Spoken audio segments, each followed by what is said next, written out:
Sean Lane here with the Fight Report. I'm absolutely excited to have the MMA legend Randy, a natural couture, AKA TollRoad. Randy, tell us, how have you been and how have you kept in shape throughout all the years?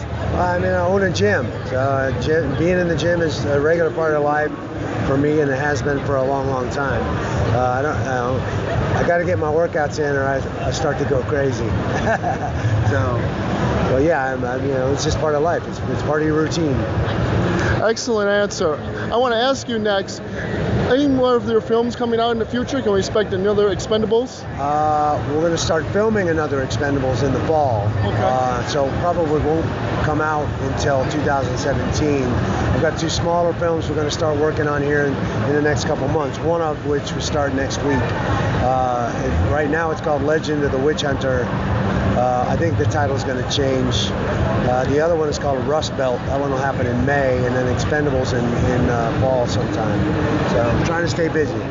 Excellent. I'm sure all the fans are going to be excited for those films. And the sport of mixed martial arts is changed over the years. In what ways do you believe it has changed for the better or for worse?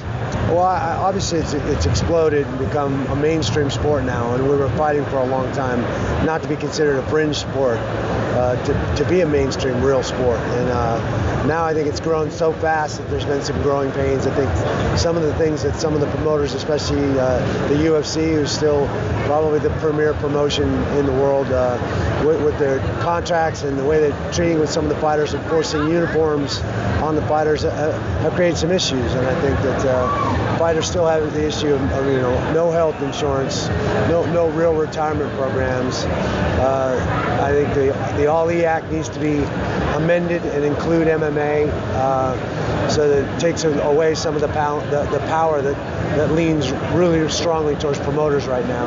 And I think that's why you're seeing promotions like Bellator and World Series of Fighting, who are treating fighters pretty well, get a bunch of free agents jumping over and creating and giving those promotions some traction and some growth. That's good for us as fighters to have more promoters on the playing field and to create some competition. So it's an interesting time for MMA right now with the class action lawsuit against UFA and all the stuff that's going on. It'll be interesting to see how all that shakes out. But I think the sport is here to stay. I don't think it's going anywhere. It's going to be the combative sport for this generation and future generations. Thank you for that insight, Randy. It's been a pleasure to have you on the Fight Report. Anything you'd like to say to your fans out there? Well, I appreciate all the support. I appreciate the people that have helped me make this transition from being a professional athlete and a fighter to now moving into being considered a real bona fide actor, and I'm enjoying it, having a blast, and I appreciate their support. Randy, I want you to enjoy the rest of your career, and please keep the hits coming. Thank you very much for being on the Fight Report. An absolute honor. Take care.